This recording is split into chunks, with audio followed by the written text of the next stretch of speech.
అందరికీ నమస్కారం. Welcome to Bharatavarsha news.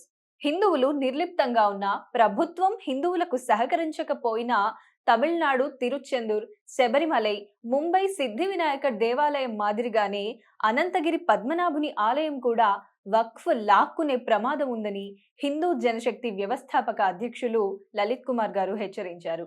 గురువారం అనంతగిరి వచ్చిన ఆయన అనంత పద్మనాభ స్వామి కార్తీక మాస ఉత్సవాల్లో భాగంగా అనంతగిరి పరిరక్షణ సమితి ఆధ్వర్యంలో నిర్వహిస్తున్న అఖండ భజన కళావేదిక అఖండ భజన్లో పాల్గొన్నారు. ఈ సందర్భంగా ఆయన మాట్లాడుతూ, ఇప్పటికే అధికారికంగా వక్ఫ్ బోర్డుకు దేశవ్యాప్తంగా 9 లక్షల ఎకరాల భూమి ఉందని, అయినా ఆశ చావకుండా ఇంకా ప్రభుత్వ ప్రైవేటు ఆస్తులను వక్ఫ్ బోర్డు పేరిట కబ్జాలు చేస్తూనే ఉన్నారని ఆందోళన వ్యక్తం చేశారు. పవిత్రమైన అనంతగిరి క్షేత్రంలో ఇల్లీగల్ గా మదర్సా నడుపుతుంటే అధికారులు పాలకులు ఏం చేస్తున్నారని ప్రశ్నించారు. జాతర ఉత్సవాల్లో అనంతగిరి పరిరక్షణ సమితి చేపట్టిన సాంస్కృతిక కార్యక్రమాలకు సహకరించాల్సిన ఆలయ అధికారులు అడ్డుకోవటం బాధాకరమని ఆందోళన వ్యక్తం చేశారు. మూసీ నదిగా పిలువబడే ముచుకుంద నది హైదరాబాద్ లో ప్రక్షాళన చేయటం కాదు, ముందుగా మూసీ పుట్టిన ఆలయ పుష్కరిణిని బాగు చేయాలన్నారు. ఆలయ అధికారులు వెంటనే పుష్కరిణిని బాగు చేసి భక్తులకు అందుబాటులోకి తీసుకురావాలన్నారు. ముఖ్యంగా హిందువులు మొద్దు నిద్ర వీడి ఆలయాన్ని రక్షించుకోవడానికి ముందుకు రావాలన్నారు. అనంతగిరి కొండలు మొత్తం అనంత పద్మనాభ స్వామివే అయినప్పుడు అనంత పద్మనాభ స్వామికి గుంట భూమి లేకపోవటం విడ్డూరంగా ఉందన్నారు. ఆలయ సమస్యలు పరిష్కరించటం మానేసిన అధికారులు ముస్లింలకు షాపులు కేటాయిస్తూ వారి సంక్షేమం గురించి ఆలోచించడం శోచనీయమని వ్యక్తం చేశారు. నమస్తే.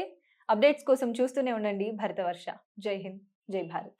మరిగా అనంతగిరి పద్మనాభ స్వామి గుడి దగ్గర కూడా మరి ఇప్పుడు చూస్తున్నాం. ఇది మరి 10 ఏళ్ళకి క్లెయిమ్ చేస్తారో, ఏడాదికే క్లెయిమ్ చేస్తారో, రేపే క్లెయిమ్ చేస్తారో మనకు తెలియదు. మొత్తానికి ఏదో ఒక రోజు అయితే ఖచ్చితంగా మాది అంటారు. సో ఆ వివాదం వచ్చేలోపే ప్రభుత్వాలు జోక్యం చేసుకుని సామరస్యపూర్వకంగా దీన్ని పరిష్కారం చేస్తాయ్యారా? ఎందుకంటే ఇక్కడ మనకి అనంత పద్మనాభ స్వామి వెలిశారు స్వామి, కాబట్టి మనం ఇక్కడ గుడి కట్టుకున్నాం. ఇక్కడ నుంచి గుడి కదపాలి అంటే మనకు కదపకూడదు. కారణం ఇక్కడ స్వామి వెలిశారు. పావన ముచుకుంద నది ప్రారంభమవుతున్న పవిత్ర ప్రదేశం ఇది. మార్కండేయ మహర్షి తపస్సు చేసిన పుణ్యస్థలం ఇది. మనకి ఇన్ని రకాలుగా ప్రాముఖ్యత ఉంది. కానీ ఇక్కడ వీళ్ళకి ఏమైనా ప్రాముఖ్యత ఉందా అంటే ఆ మసీదులో ఏదైతే ఉందో, మసీదు మదర్సాలో దర్గా ఏదో దానిలో దేవుడు ఉంటాడా అని వాళ్ళని అడగండి. దేవుడు ఉండడు. దేవుడికి ప్రార్థన చేసే స్థలం మాత్రమే. మరి ఆ ప్రార్థన ఇక్కడే ఎందుకు చేయాలండు? ఇంకో 10 అడుగుల లోపల, 1 కిలోమీటర్ లోపల పెట్టుకోకూడదా? ఎక్కడి నుంచి చేసినా దేవుడు అనేవాడు సర్వాంతర్యంగా ఇక్కడి నుంచి పలికినాడు అక్కడి నుంచి పలకడా? మరి ఇక్కడ ఎందుకు కట్టారు అంటే వాళ్ళ ఉద్దేశాలు అర్థం చేసుకోండి. ఒక 5 ఏళ్లకో 10 ఏళ్లకో ఇది మాది అని క్లెయిమ్ చేయాలి. ఈ గుడికి వచ్చే చోట్ల కొన్నాళ్ళకి ఎట్లా ఉంటుందంటే మా ప్రార్థనలకు డిస్టర్బెన్స్ అవుతుంది కాబట్టి చివరికి మీరు ఇక్కడ మైకులు పెడతానికి కూడా వీలు లేదు అని కట్టడి చేస్తారు. మీరు ఇప్పటికే చూస్తుంటారు చాలా మంది రాజకీయ నాయకులు ఎక్కడన్నా ముస్లింలు ప్రార్థనలు చేస్తూ మొదలు పెట్టంగానే వీళ్ళ మైకులు ఆపేసి నోటి ముందు నుంచి మైక్ తీసేసుకుని నోట్లో ఇంకేదో పెట్టి కూర్చుంటారు అనమాట. వాళ్ళంత తృప్తిపరచాలంటే, వాళ్ళని సంతుష్టీకరణ చేయాలంటే ఏమైనా చేస్తారు. ఇలాంటి పరిస్థితుల్లో మన గుడికి ఉండే పరిస్థితి ఏంటి, మన గుడికి ఎటువంటి రక్షణ ఉంటుంది, ఇది మీరే ఆలోచించుకోండి. ఇప్పుడు వచ్చేసి షాపుల్లో వాటాలు కావాలని క్లెయిమ్ చేశారు మొన్న. రేపు గుడిలో వాటా కావాలంటారు, గుడి ఆదాయంలో వాటా కావాలంటారు, కొన్నాళ్ళ తర్వాత గుడే మాది అంటారు. అంటే గుడి స్థలమే మాది కాబట్టి మీ గుడి ఇక్కడి నుంచి తీసేసుకుని అంటారు. ఈ పరిస్థితి రాకుండా ఉండాలి అంటే ఇప్పటి నుంచే ప్రతి హిందువు కూడా చైతన్యవంతం అవ్వాలి. మన దేవాలయాల పరిసరాల్లో మరొక ప్రార్థనా మందిరం ఉండటానికి ఎట్టి పరిస్థితుల్లో వీలు లేదు.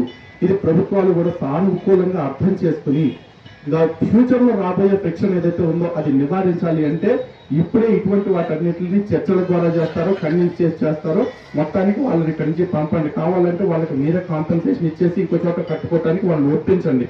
ఒకవేళ వాళ్ళు కూడా నిజంగా మత సామరస్యం కోరుకునే వాళ్ళైతే ఓకే, వీళ్ళు అడుగుతున్న దానిలో అర్థం ఉంది కదా కాబట్టి మనం ఇంకో చోట కట్టుకుందాము అని వాళ్లే వెళ్ళాలి. అలా వాళ్ళు ఒప్పుకోవట్లేదంటే మనం వింటున్న మత సామరస్యంలో ఆ సామరస్యం అనే పదం ఎట్లా ఉంటుందంటే మైసూరు బొండాలో మైసూరు ఉన్నంత నిజంగా ఉంటుంది అనమాట. కాబట్టి ఈ పరిస్థితి రాకుండా ఉండాలంటే ప్రతి హిందువు ఇప్పటి నుంచే మేల్కొండి. ఈ అనంతగిరి టెంపుల్ ఏదైతే ఉందో అనంత పద్మనాభ స్వామి దేవస్థానం దీన్ని కాపాడుకోవాలి. అదేవిధంగా స్వామివారి పుష్కరిణి ఏదైతే ఉందో ఆ పుష్కరిణి విషయంలో కూడా చాలా నిర్లిప్తంగా నిర్లక్ష్యంగా వ్యవహరిస్తున్నట్లుగా కనిపిస్తా ఉంది.